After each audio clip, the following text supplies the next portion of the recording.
Good day, I'm Stephen McHugh, and this is your JIS News for Friday, June 3, 2022.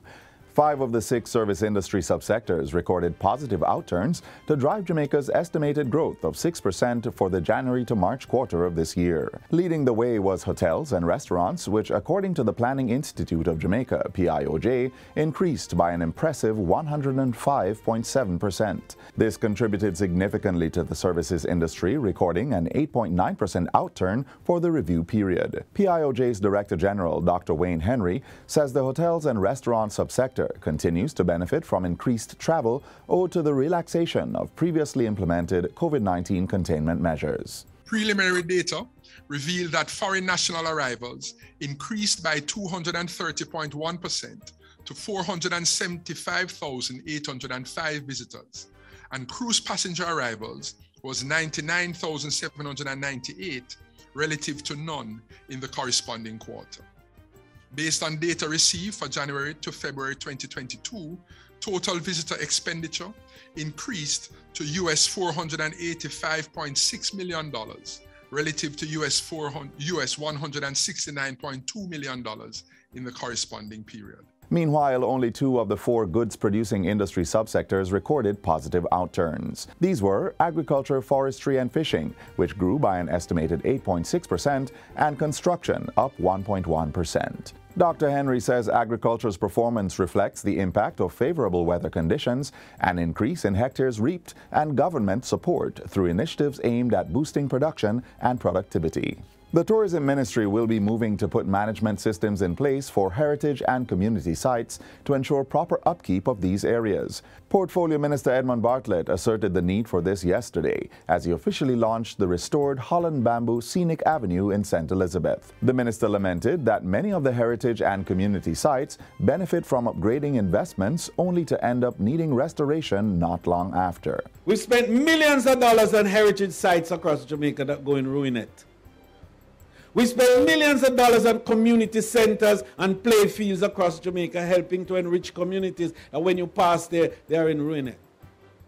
We've built many beach improvement facilities across Jamaica that when you go there months afterwards, it's again in disrepair. That has to stop. We are going to insist that the management systems and structures are in place. Restorative works at the Holland Bamboo Scenic Heritage Site was funded by the Tourism Enhancement Fund, TEF, at a cost of $8.5 million. The project is a partnership between the Ministries of Tourism and Agriculture. Minister Bartlett says there is now a need to do restorative work on the Travelers Halt rest stop along the avenue and replant the bamboo along the 4-kilometer stretch of roadway. The Island Traffic Authority ITA will be incorporating exhaust emission analyzing devices into its operations to measure exhaust gases caused by combustion in motor vehicles. The devices have been dispatched to 9 examination depots across the island so far, with others to be received in short order. Transport Minister Audley Shaw, who commissioned the devices on Wednesday, says the system is a critical step towards enhancing Jamaica's road safety program and environmental stewardship. Emission tests further determine the level of air pollutants emitted from the exhaust of a motor vehicle. The goal is to help reduce the amount of pollutants that are harmful to the environment. These emission analyzers will further ensure data analysis of motor vehicles. The commissioning of the devices comes as the country observes June as Road Safety Month under the theme Choose Life, Be Safe on the Road.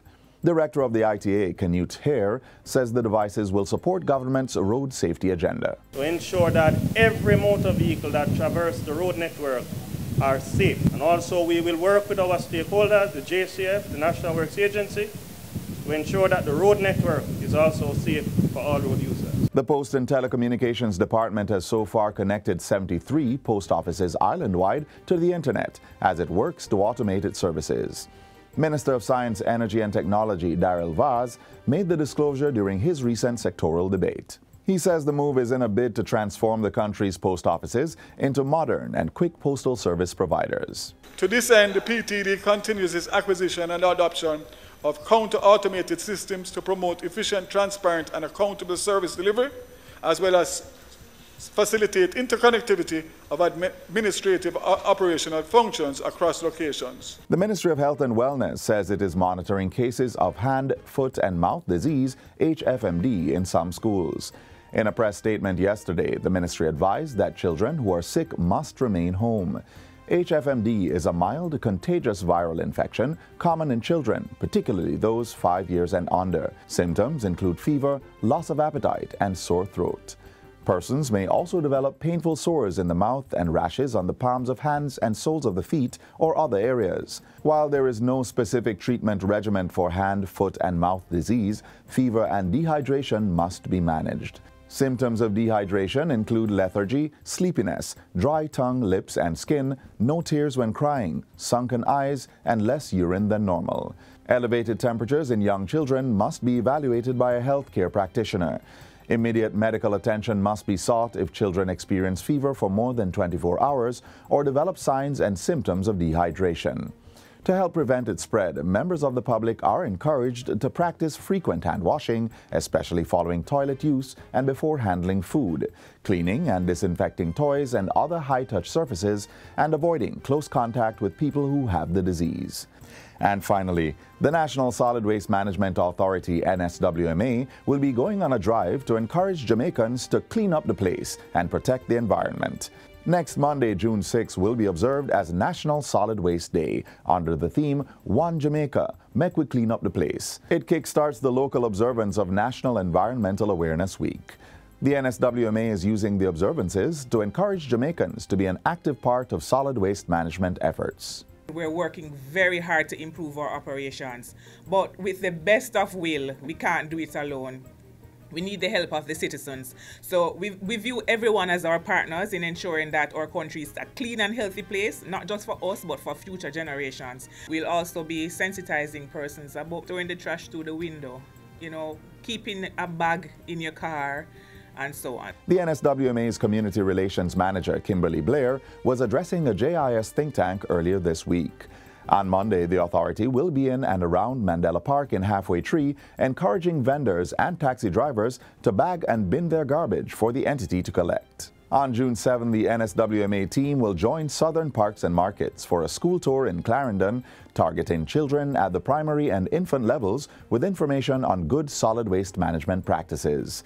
The team will also join Northeastern Parks and Markets to launch a composting initiative in the Rio Grande Valley.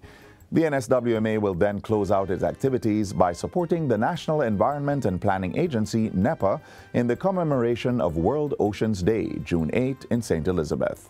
And that's it for JIS News Today. I'm Stephen McHugh. Thanks for watching.